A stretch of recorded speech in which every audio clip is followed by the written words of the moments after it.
Hello, friends. Thank you for visiting. This type of art style is called a linear ink drawing. I found an inspiration for this on Pinterest. There's many artists that do that type of drawing, and this is the book that I was reading, Into Thin Air. I made a quick search online for the photos, and I just made a screenshot and started looking at one that I really liked and try to sketch. I obviously not a cartographer, so I didn't have any measurements for these, and they're not accurate. They were my best try. I in the past I would have boggled my mind with measurements and with a ruler, and I would have researched this type of drawings for months before I could even attempt to do anything. I am trying to change my ways to be more loosey goosey and to enjoy the things that I do a little more instead of putting so much pressure on myself. I had a wonderful conversation with my sister the other day. We text more than we talk on the phone because we tell each other that we're very busy or what have you. And I was telling her something about something, and she said, Sister, don't be so hard on yourself. Everything is okay.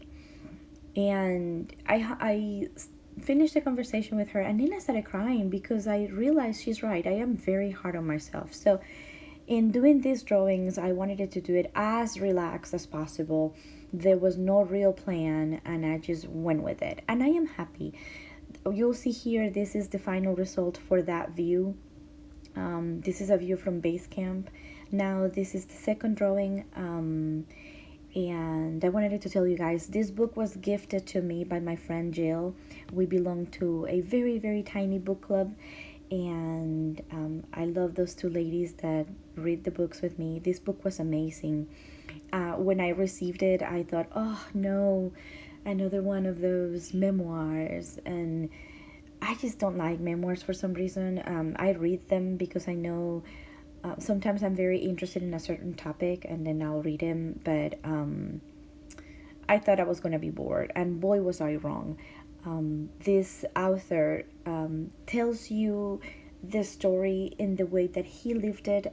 He is very aware that he doesn't have all the information. He is very aware that other people may have seen things differently, and there was a terrible catastrophe. And I learned so much about something that I knew nothing about, which is climbing. And there's the cat, and she decided that I was done with that drawing. She just would not budge, so she just sat there.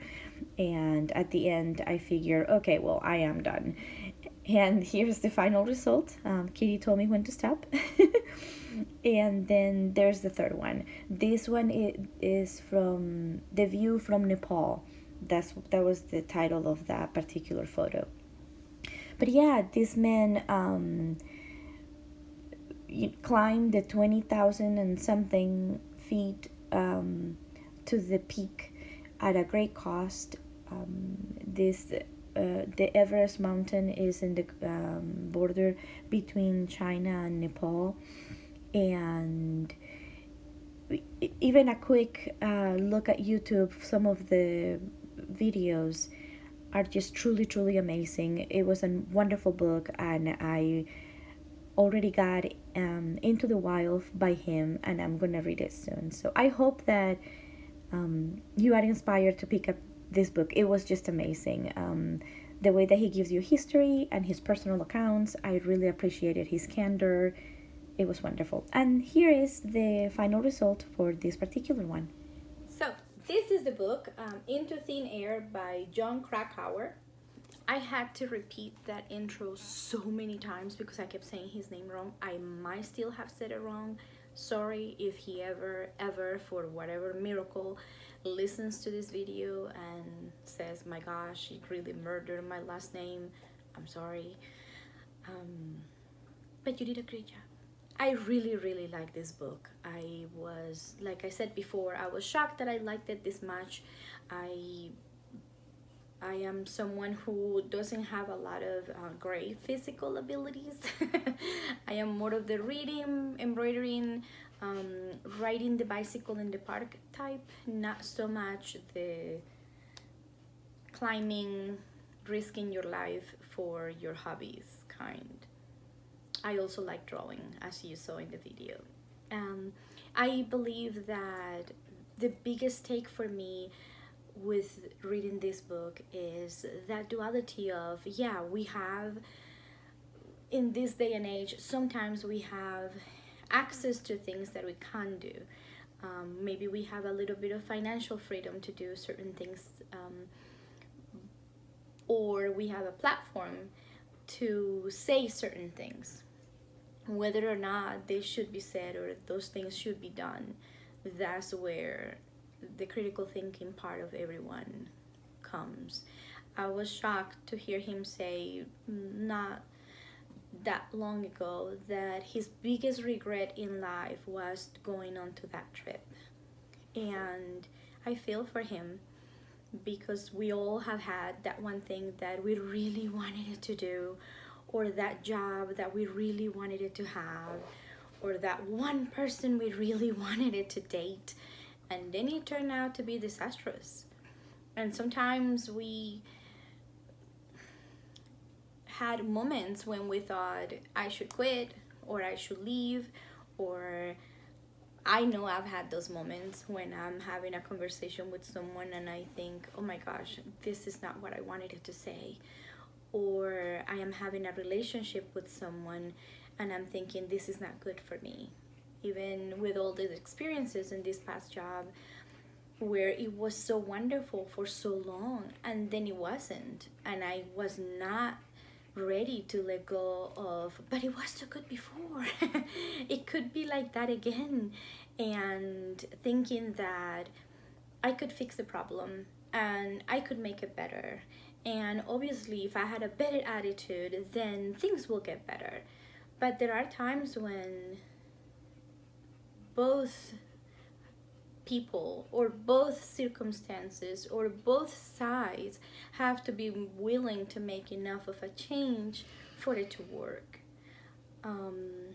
I think we are so sold into the idea that we have control of things, or that we can control the outcome of certain things if we're just prepared enough. I am very much like that. I see myself so much in this writer, because that's me.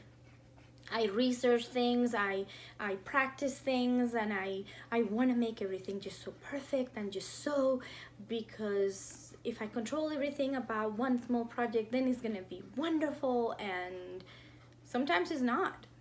And I am learning slowly that that is okay too. That sometimes when you quit something, it's okay, because you, by quitting that, you're giving yourself, you're allowing yourself the opportunity to start something new. And maybe that new thing is going to be your new goal, and maybe that new thing is going to help you grow. I was so sold onto the idea that I had to make that work, because that was the last thing and that's what I was going to be and that was my place, that I have forgotten that there is so much more to me. There are other things I can learn. There are other ways that I can help the community. There are other aspects of my life that even if this didn't turn out so good, it's okay. I shined when I could. I gave my all when I could. And then I was too tired to keep fighting. And that's fine. And I am okay with that. And I hope that if you needed to hear that today, I'm telling you, it's okay to quit sometimes. I want you to try your best, but give yourself time and give yourself certain little goals, that if you're not meeting those goals, or wake up in the morning and ask yourself, am I happy today? Am I receiving the best treatment that I can receive? Are people treating me with courtesy and respect? And if the answer is no and you are unhappy, start looking for a way to exit. I know that For a lot of things in life, we can't walk away right away because it may not be safe, or it may leave us in a very vulnerable position. I can't speak.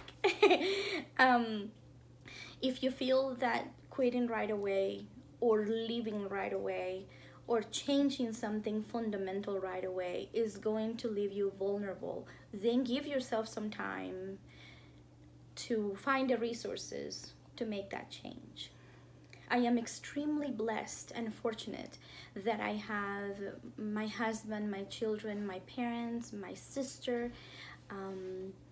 my friends, and especially my very best friend Malia, who are so loving and support me so much that I was brave to say one day, I'm not coming back. But that may not be the case for everyone. So if you feel like you don't have enough resources, maybe that's the first step. The first step is to look for the resources for you to attain that freedom, and for you to be able to quit or stop or break up or move out, or whatever it is that you need to do to feel happy and complete and content. In the same token, when we are presented with things that we can't do, but that we shouldn't do, we should have the fortitude to say no. I know this is all very serious, but Luna is behind me, so if you hear sighs or if you see movement, it's not a ghost, it's just my dog. I don't know if you can see her. There she is. Oh, and Rosie too. There they are. They follow me everywhere, so, but I feel company everywhere I go because they're with me all the time and I adore them. And of course I got sidetracked and started talking about the dogs and totally forgot what we were talking about. But I've already been talking like 7 minutes, so I'm gonna let you go. At last, I want you to remember that you are beautiful and you are worthy, you are deserving of love and happiness, and I want you to go out there and feel that way and let that feeling sink in and look for your best self, and hopefully I can help you in that at least a little bit. Love you guys so much. Thank you for listening, and we'll see you next week. Mwah.